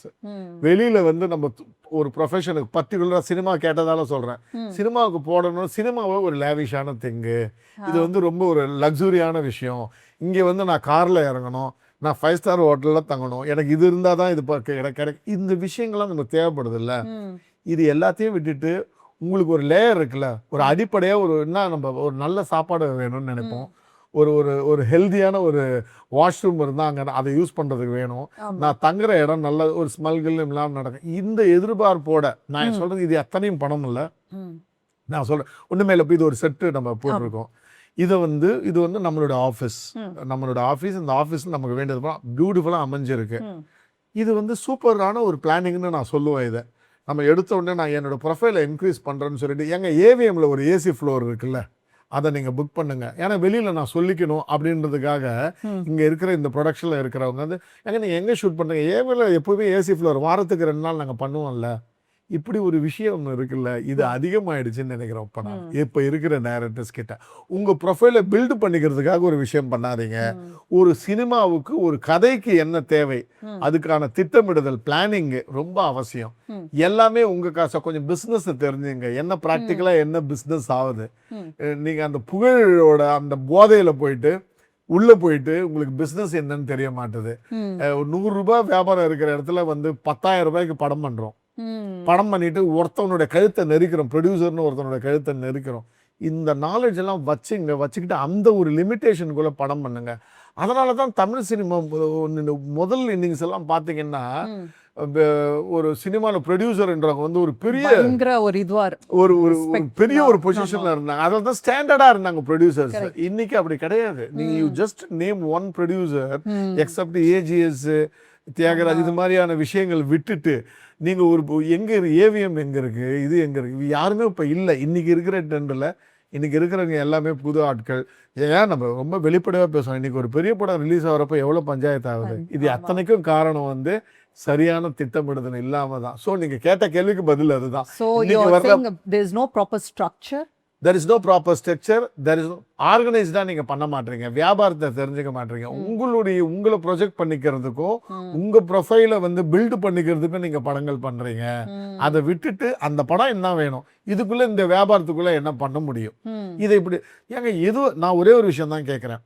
நம்ம சும்மா ஒரு எக்ஸாம்பிளுக்காக தான் சொல்றோம். நத்திங். இது ஒரு பெரிய படம் 100 கோடி ரூபாய் சம்பாதிக்கிறதுக்கும் தாய்க்கிழவி மாதிரியான ஒரு சின்ன பட்ஜெட்ல, சின்ன பட்ஜெட் ரொம்ப சின்ன பட்ஜெட் கிடையாது. ஓகே சரி, ஒரு 8 to 10 crores வச்சுப்போம். ரிலீஸ் எல்லாம் சேர்த்து ஒரு 12 crores வச்சுப்போம், ஒரு பேச்சுக்கு சொல்றேன். அந்த படம் வந்து 100 crores கலெக்ட் ஆகுது. ஸோ இங்க எது முக்கியம்னா கண்டென்ட் முக்கியம். அந்த கண்டென்ட்டை என்ன பட்ஜெட்ல கொடுக்குறீங்க, யாரை வச்சு கொடுக்குறீங்க. ஃபார் எக்ஸாம்பிள் யூத், கருணாசோட பையன் பண்ண படம். It was made in a budget of 3.5 crores or 4 crores. அதிகபட்சம் எனக்கு தெரிஞ்ச சினிமா நாலேஜில் அவ்வளோதான் அந்த படம். ப்ராபப்ளி ரிலீஸ்லாம் சேர்த்து அவ்வளோதான் இருக்கும். But it made a profit of 20-25 crores. ஓகேங்களா? ஸோ இங்கே யார் ஒன்ஸ் டைம் அண்ட் எகைன் நம்ம என்ன ப்ரூவ் பண்ணிருக்கோம்னா, எல்லா காலகட்டத்திலும் சினிமா உங்களுக்கு என்ன சொல்லி கொடுத்துருக்குன்னா, கண்டென்ட் இஸ் த கிங். நீங்கள் கண்டென்ட்டை விட்டுட்டு பிரம்மாண்டத்தையும் அதுலேயே உங்கள் கான்சன்ட்ரேஷன் அதிகமாக இருங்க. அதை விட்டுட்டு கண்டென்ட்டுக்குள்ளே வாங்க, எழுதுங்கன்றதான் இன்னைய டைரக்டர்ஸ்க்கு நான் சொல்கிற என்னுடைய அறிவுரையாக இருக்கும். சூப்பர், வெரி நைஸ் சார், சூப்பராக சொல்கிறீங்க. இன்னொரு விஷயம் நம்ம கேட்டோம், நீங்கள் படத்தில் ரொம்ப குயிக்காக முடிக்கிறீங்களா? ஆமாம். ஹவு? ஒரு விஷயம் என்னன்னா, உண்மையில ஒரு சாம்பார் வைக்க நீங்க எவ்வளவு டைம் எடுத்துக்கிறீங்க, நான் எவ்வளவு டைம் எடுத்துக்கிறேன்ற விஷயம் தான். இல்ல everything is like that. That's what I am telling. No, நீங்க ஒரு இப்ப எனக்கு வந்து ஒரு சாம்பார் வைக்கிறதுக்கான நேரமும் ஒரு ரெகுலரா ஒரு லேடி சாம்பார் வைக்கிறதுக்கான நேரமும் டெஃபினட்டா வித்தியாசப்படும். எனக்கு அதே டேஸ்ட் என்னாலையும் டெலிவரி கொடுக்க முடியும். பிகாஸ் என்னுடைய பிரச்சனை என்னன்னா, நான் வந்து பேரலாம் நிறைய விஷயத்த பிளான் பண்றேன். ஓகே, நான் எத்தனை மணிக்கு சாப்பிடணும், அப்போ எத்தனை மணிக்கு நான் ஸ்டவ் ஆன் பண்ணணும், பருப்பு வைக்கிற குக்கரில் வேகிற டைமில் நான் என்னென்ன விஷயங்கள் செஞ்சுக்க முடியும், இவ்வளோ நான் சாம்பாருக்கே இவ்வளோ யோசிப்பேன். ஓகே, ரொம்ப சாதாரணமாக ஓகே ஒரு காய் கட் பண்ணிவிட்டு அதுக்கு ஒரு குக்கரில் வச்சேன், அதுக்கு நான் ஒரு சாம்பாருக்கே இவ்வளோ பிளான் யோசிப்பேன்னா, நான் சினிமாவுக்கு எவ்வளோ யோசிப்பீங்க? ஓகே, என்ன யோசிப்பேன்னா, ஃபர்ஸ்ட் ஆஃப் ஆல் ஒரு ஆக்டரும் என்னுடைய all the actors, main actors and the technician வந்து செம்மையாக எஜுகேட் பண்ணிடுவேன். நான் நாலேஜ் பண்ணிடுவேன். என்னுடைய படத்தை பற்றி அவங்களுக்கு எல்லா நாலேஜுமே இருக்கும். ஒர்க் ஷாப்ஸ் கொடுப்பீங்களா? ஒர்க் ஷாப்பே கிடையாது. நான் உட்கார வச்சு இதுக்கு பவுண்ட் ஸ்கிரிப்ட் கொடுத்து படிச்சிருங்கன்னு சொல்லிடுறேன். பிஃபோர் ஷூட் படிச்சிடறேன். எல்லாருக்கும் ஸ்கிரிப்ட், பவுண்ட் ஸ்கிரிப்ட் கொடுத்துருவாங்க கையில். படிச்சிருங்க சார் ஒரு வாட்டி, படிச்சிருவாங்க. படித்த பிறகு நான் என்ன சொல்லுவேன்னா, சார் இதான் நான் பண்ண போகிறேன். 8 மணிக்கு நீங்கள் வந்தீங்கன்னா 6 மணிக்கு நீங்கள் போயிடலாம். 8 மணிக்கு வந்தீங்கன்னா 2 மணிக்கு நீங்கள் போயிடலாம். நீங்கள் 9 மணிக்கு வந்தீங்கன்னா டோட்டலாக எல்லாமே அடிக்கும். அப்போ நீங்கள் உங்கள் கால்குலேஷனை 9 மணிக்கு வந்து 3 மணிக்கு விட்டுருவீங்களான்னு கேட்பீங்களா? விட முடியாது. ஏன்னா 8 மணிக்கு வந்தால் தான் எனக்கு எல்லாமே சரியாக நடக்கும். நீங்கள் 9 மணிக்கு வந்து எல்லாமே ஷஃபிள் ஆகிடும், எல்லாமே ஷஃபிள் ஆகிடும். ஸோ இது மாதிரி each and every thing I design. அதை வந்து ஆப்போசிட்ல இருக்கவங்களுக்கு சொல்லிடுறேன். நீங்க சொதப்பனா இது பிரச்சனையாகும். ஒண்ணுமே கிடையாது. இப்போ இந்த இடத்துக்கு வர்றதுக்கு, இந்த இன்ட்ராக்ஷனுக்கு, இந்த இன்டர்வியூக்கு வர்றதுக்கு கூட நான் நிறைய விஷயங்களை ஒர்க் பண்ணிட்டு வந்திருக்கேன். எனக்கு இதுக்கு பிறகு என்ன மீட்டிங் இருக்கு, அவங்கள நான் காக்க வைக்கக்கூடாது.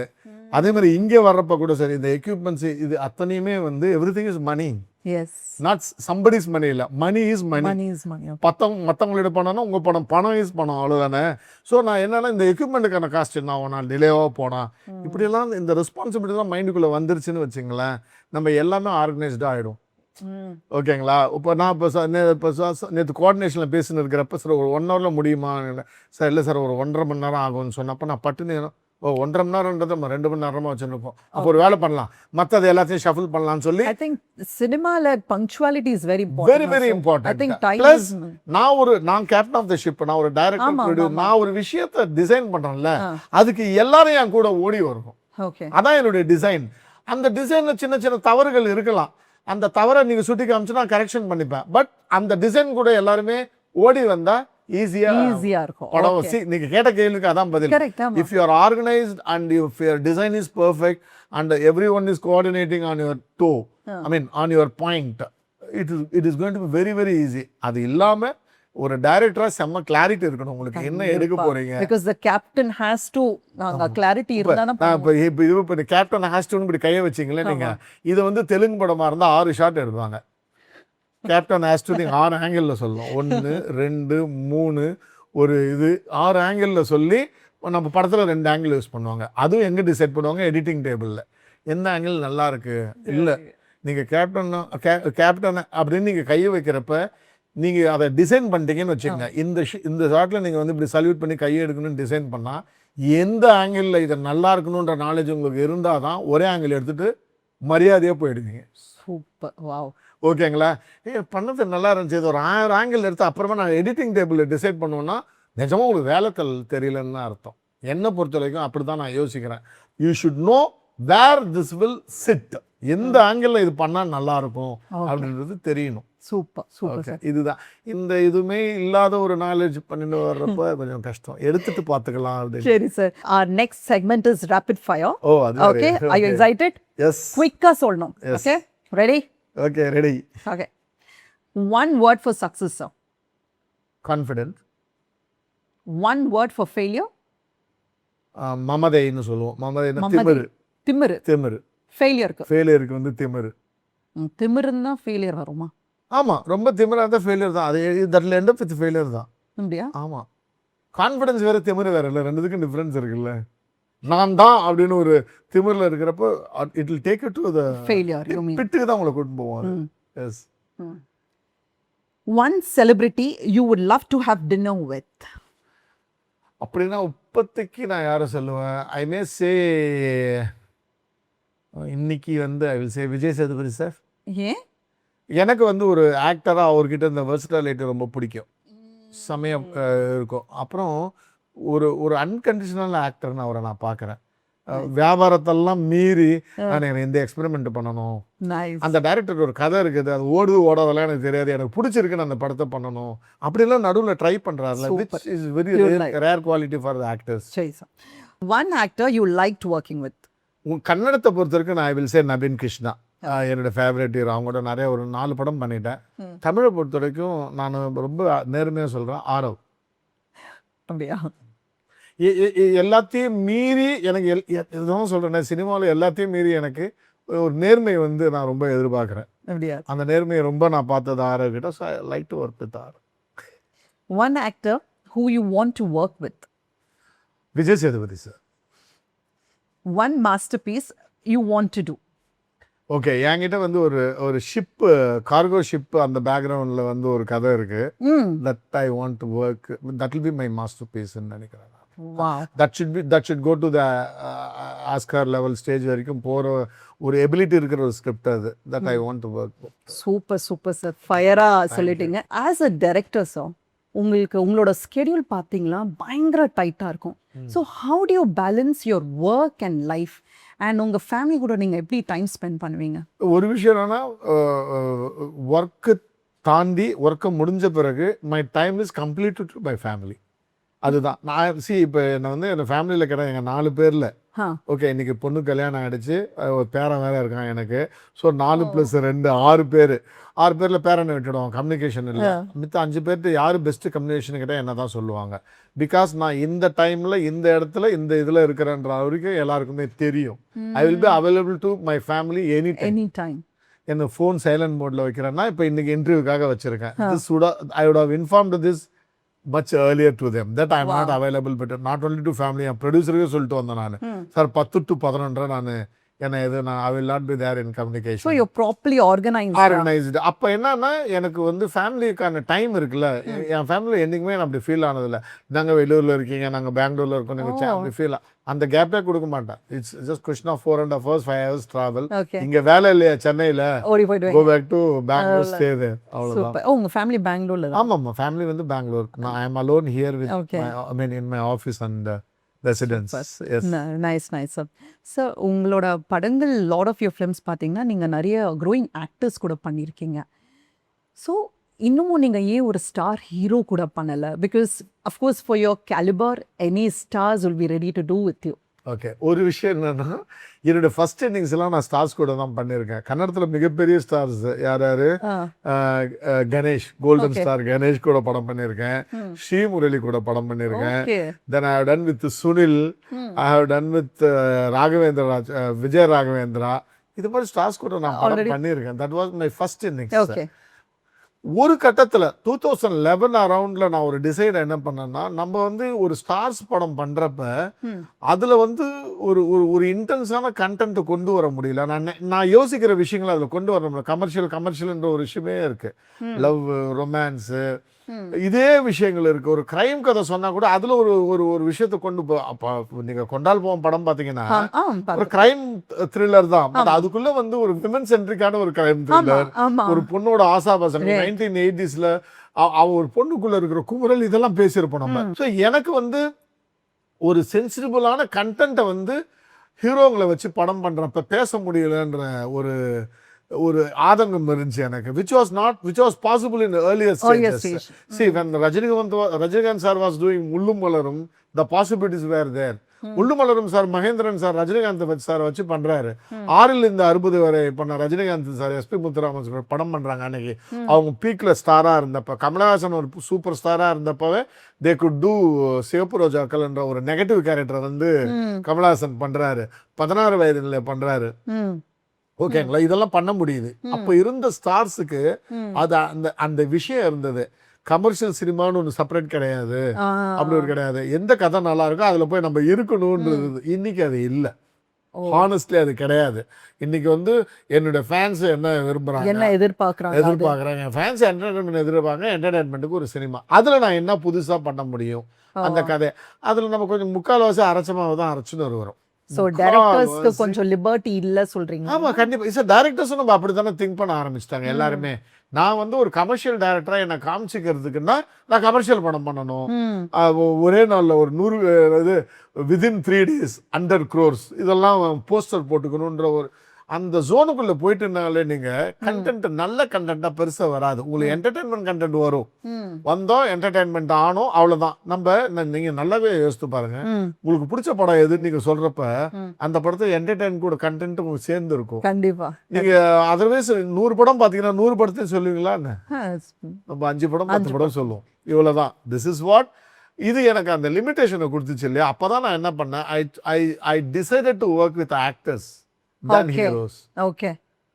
எனக்கு actors தேவைப்பட்டாங்க. Okay. Then from there தான் எனக்கு வந்து நான் வந்து I started working with எனக்கே தெரியும் இவங்கள்ட்ட அந்த ஹீரோ ஆட்டிடியூட் இல்லை, ஆக்டர் இவன் அப்படின்னு தெரியுறவங்களே நான் சூஸ் பண்ணி ஒரு கம்ஃபர்டபுளான ஆக்டர் தேவைப்படுது. அதனால தான் எல்லாரு கூடயும் நிறைய பேர் கூட என்னால் ஒர்க் பண்ண முடிஞ்சுச்சு.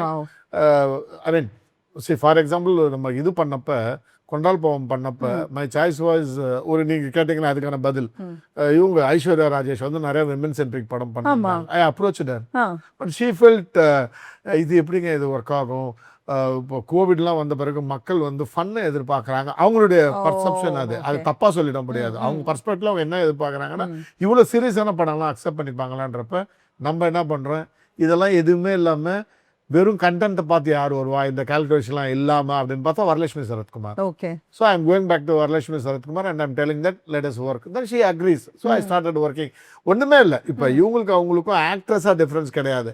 நீங்கள் சொன்ன அந்த விஷயம் இருக்குல்ல, அந்த டைமில் வந்து ஷி வாஸ் இவங்க வந்து நிறைய படங்கள் பண்ணியிருந்தாங்க. அதனால ஷி வாஸ் ஓகே நம்ம போகலான்ட்டு அந்த மார்க்கெட் இதெல்லாம் வச்சுன்னு போகிறோம். நான் ஒரு விமன் ஆக்ட்ரஸ்ல இவ்வளவு டிஃபரன்ஸ் இருக்கிறப்ப மேல் ஆக்டர் நிறைய இருக்கும் சொல்றீங்களா? நிறைய இருக்கும். ஸோ உங்க நெக்ஸ்ட் படம் லக்ஷ்மி கந்தன் கொலை வழக்கு பத்தி கொஞ்சம் சொல்லுங்க. கொஞ்சம் இல்லை, நிறையவே சொல்லுங்க. இன்டர்வியூன்றதால கொஞ்சம் தான் சொல்ல முடியும், படத்தில் தான் நிறைய சொல்ல முடியும். இது ஒரு லக்ஷ்மி கந்தன் கொலை வழக்கு வந்து பேசிக்கலி ஒரு பொலிட்டிக்கல் கிரைம் ட்ராமா. ஸோ நான் ஏற்கனவே வந்து ஒரு ஒரு ஒரு 12 இயர்ஸ்க்கு முன்னாடி ஒரு கன்னடா பெங்களூரில் நடந்த ஒரு உண்மை சம்பவத்தை அடிப்படையாக வச்சு 1968 எழுதின ஒரு நாடகத்தை பேஸ் பண்ணி ஒரு படமாக பண்ணிட்டோம். ஒரு ஃபார்மேட்டில் படமா பண்ணிட்டேன். ஓகே, அது ஒரு ஃபார்மேட், அவ்வளோதான், அது முடிஞ்சு போச்சு. ஓகே, அது வந்து என்ன 12 வருஷம் கழிச்சு அதுக்கு எனக்கு இன்னொரு வடிவம் கொடுக்கறதுக்கு என்ன டிரைவ் பண்ணுது அதே படமே.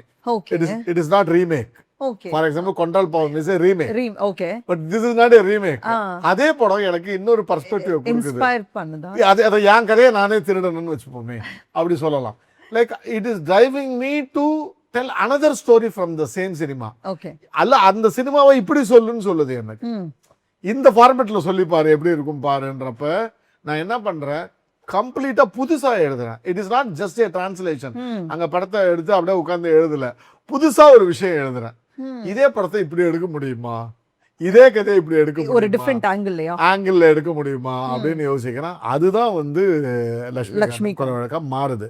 So it is basically about the capital பனிஷ்மெண்ட்டை பற்றி ஒரு டிபேட். என்ன கேபிட்டல் பனிஷ்மெண்ட் இந்தியாவில் இருக்கு, மரண தண்டனைன்னு சொல்றோம் இல்லையா, ஹேங் பனிஷ்மெண்ட். இந்தியாவை பொறுத்த வரைக்கும் மரண தண்டனைன்றது ஹேங்கிங் தான். வேற வேற கண்ட்ரீஸ்ல ஒவ்வொரு ஃபார்ம், சில கண்ட்ரீஸ்ல எலக்ட்ரிக் சேர் இருக்கு, அது மாதிரி ஒவ்வொரு கண்ட்ரில ஒன்னு இருக்கு. சில கண்ட்ரீஸ்ல வந்து அது மாதிரி இருக்கு. நம்ம கண்ட்ரியை பொறுத்தவரைக்கும் ஹேங் பண்றது தான் கேபிட்டல் பனிஷ்மெண்ட். ஸோ இந்த கேபிட்டல் பனிஷ்மெண்ட்ன்றது சரியா தப்பா அப்படின்ற ஒரு டிபேட் தான் இது. வேண்டுமா வேண்டாமா, whether the punishment is it not the killing also ன்ட்டு நீ இதுவும் கொலைதான் சொல்றேன். Okay, in the name of punishment you are also killing this is also murder அப்படின்ற ஒரு பெர்ஸ்பெக்டிவ் கொண்டு வரேன். பட் நான் எனக்கு வந்து கேபிட்டல் பனிஷ்மெண்ட்ல உடன்பாடு கிடையாது. I don't accept capital punishment. But I am not telling that on the screen. I am telling ஆப்போசிட்ல ஒரு கேரக்டர் ஆமா அது சரிதான் சொல்ற கேரக்டரையும் வச்சிருக்கேன். I have created debate between both the characters. இதுக்கு நடுவுல அந்த அந்த லீட் கேரக்டர் யார் பண்ணிருக்கானோ, the capital punishment victim, அவன் தான் கேபிட்டல் பனிஷ்மெண்ட்க்கு எகென்ஸ்டா பேசுவான்.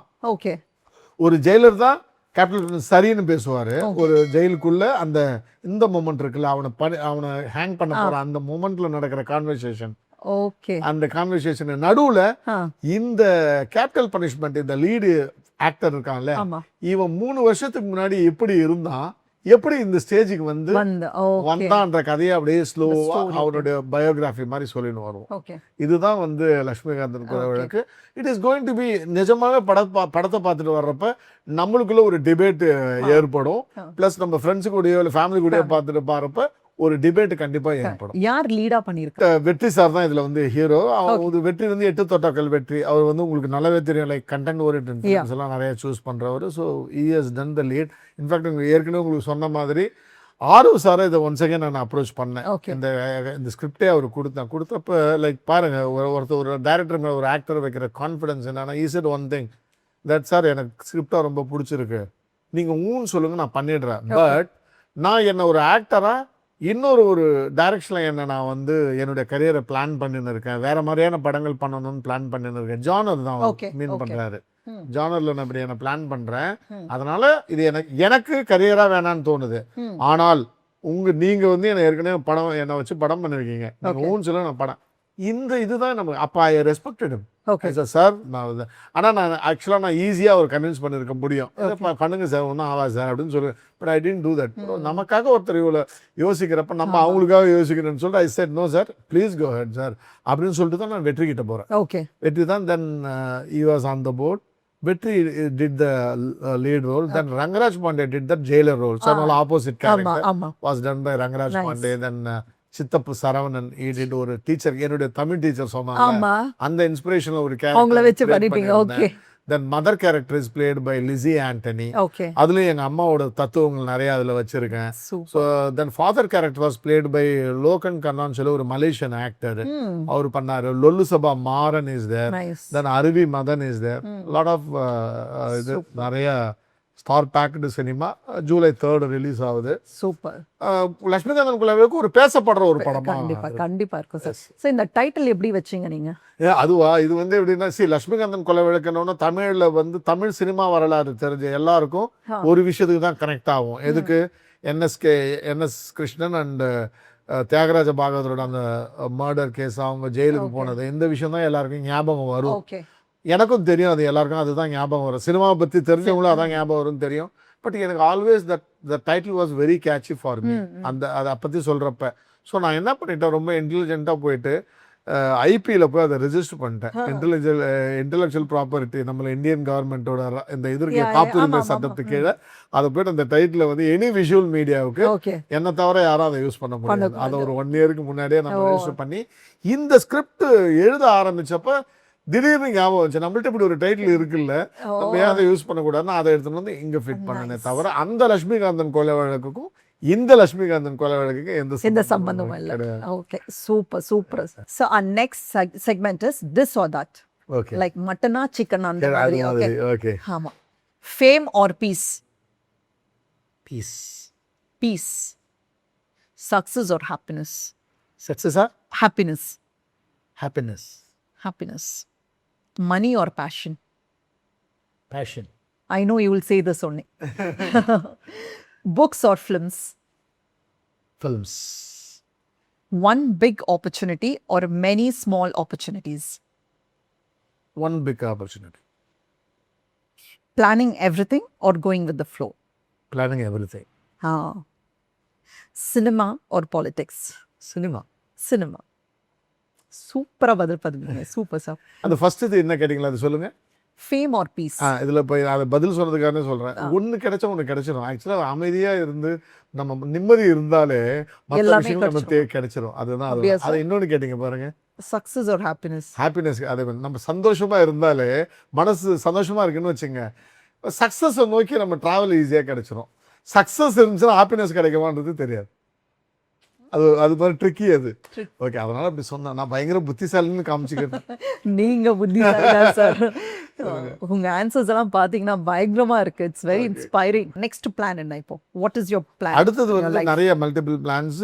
ஒரு பவுண்ட் ஸ்கிரிப்ட், ஒரு ஜென்ரலாகவே ஒரு 2-3 ஸ்கிரிப்ட் வச்சிருக்கேன். அதை நோக்கி ஒரு ட்ராவலாக இருக்கு. எப்பவுமே அப்படிதான் ஏபிசின்னு 3 ஆப்ஷன் வச்சிருப்பேன். 3 டைரக்ஷனில் ட்ராவல் பண்ணுவேன். அந்த 3 டைரக்ஷனில் ட்ராவலில் எது நமக்கு சீக்கிரமாக அமையுதோ, அந்த சீக்கிரமாக அமையுதுன்றதை விட கம்ஃபர்டபுள் ஜோனில் அமையுதோ அதை நோக்கி போயிடுவேன். ஸோ அதை நோக்கி ஒரு பயணம் ஸ்டார்ட் ஆகிடுச்சு. ஓகே. ஸோ நீங்கள் சொன்னீங்க you wanted to become an actor. Yes, right. So நீங்கள் ரைட்டராக ஆகிட்டீங்க, then director. Do you still have the ambition of becoming a director? இல்லை, இப்போ நடுவில் நிறைய சின்ன சின்ன ரோல்ஸ் பண்ணிட்டு தான் இருக்கேன். ஃபார் எக்ஸாம்பிள், கன்னடத்தில் நான் வந்து ஒரு காலிப்பட்டான ஒரு படத்தில் டிராக்குலான்னு ஒரு கேரக்டர் பண்ணேன். ரொம்ப பேசப்பட்டுச்சு அது மாதிரி பண்ணேன். கன்னடத்தில் அதன் பிறகு வெளியில் வந்து நிறைய கேட்பாங்க, சின்ன சின்ன ரோல்ஸ் கேட்பாங்க. நான் ஜென்ரலாக என்னன்னா ஒரு 5-6 நாள்னா நான் என்னால் டேட்டெல்லாம் கொடுக்க மாட்டேன். 1 நாள் 2 நாள் சின்ன ரோல்ஸ் ஏதாவது இருந்தால் பண்ணுவேன். ஃபார் எக்ஸாம்பிள், ரீசெண்டாக வந்து பீர்பால் கேவின் ப்ரொடக்ஷனில், இப்போ நம்ம இங்கே கேவின் ஜனநாயகனோட ப்ரொடியூசர், அவங்க ப்ரொடக்ஷனில் பீர்பால்னு ஒரு படம், என் படத்தில் சீனின்னு ஒருத்தர் ஹீரோவாக நடிச்சிருந்தாரு ஒரு படத்தில். அவர் வந்து டைரக்ட் பண்ணுற படம். ஒரு 2 நாள் கேட்டாரு, நான் 2 நாள் அது மாதிரி அதுவும் பண்ணிட்டு இருக்கீங்க. பண்றேன். சின்ன சின்ன ரோல்ஸ் தான். ரொம்ப பெரிய ரோல் பண்றதுக்கான ஆசை போயிடுச்சு. ரீசன் வந்து இப்போ எனக்கு அந்த கான்ஃபிடன்ஸ் இல்லை. என்னால ஒரு இடத்துல ஆக்டரா 10 நாள் உட்கார முடியுமா அப்படின்ற கான்ஃபிடன்ஸ் எனக்கு இப்போ இல்லை.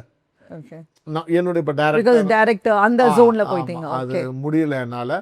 ப்ராபபிளி டைரக்ஷன்ல இருந்து நான் வந்து டைரக்ஷன்ல இருந்து ப்ராபபிளி ஒரு 60-62 வயசு ஆகும். நான் இன்னும் ஒரு மினிமம் 8-9 இயர்ஸ் நான் ஒர்க் பண்ணுவேன்.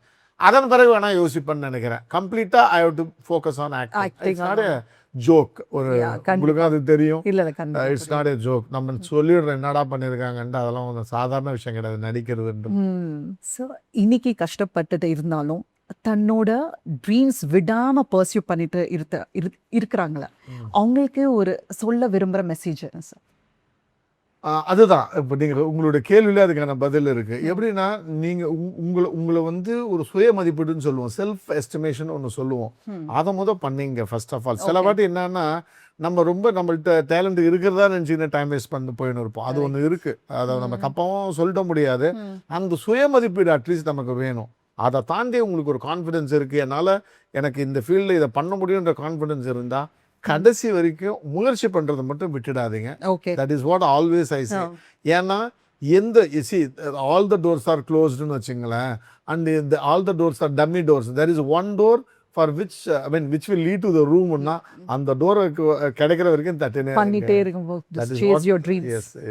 Super sir, super. Thank you sir. பயங்கரமா இருந்துச்சு என்னோட episode today. Like thank you so much for coming. You are such an inspiring person. நல்லா இருந்துச்சு உங்களோட ஜர்னி. இது எல்லா இண்டிவிஜுவலுமே இன்ஸ்பைரிங் தான் சொல்றேன் நான். Actually to be honest, that is what I say. எல்லாருக்குள்ளேயும் ஒரு ஒரு ஒரு ஒரு மனுஷன் இருக்கான், அவனுக்குள்ள ஒரு ட்ரீம் இருக்கு. நான் வந்து எல்லாருக்குமே சொல்ல be not only dreamer and also டூயர்னு சொல்லிட்டு, கனவு காண்கிறார் மட்டுமே இருக்காதீங்க, அதை சேரவங்களா கூட இருக்குன்ட்டு எல்லாருக்கிட்டையுமே மோட்டிவேஷன் இருக்கு, இன்ஸ்பைரிங்கான விஷயங்கள் இருக்கு. நம்ம அதை பேசுறது இல்லை, அவ்வளோதான். உங்க படம் லக்ஷ்மிகாந்தான் கொலை வழக்கு, it has to be a super duper success. Wishing you all the very best, sir. Thank you so much, sir. It was wonderful interacting with you. Thank you, sir. Thank you, sir. So we have a gift hamper from First Layer. எதுக்கு இந்த formality? No. Another gift hamper from Huckleberry, sir. Okay, thank you so much. gift எல்லாம் கொடுத்து என்ன வேற ஒரு மனுஷன் ஆகி. No, your family always. Thank you so much, sir. Thank you so much, sir. Thank you so much.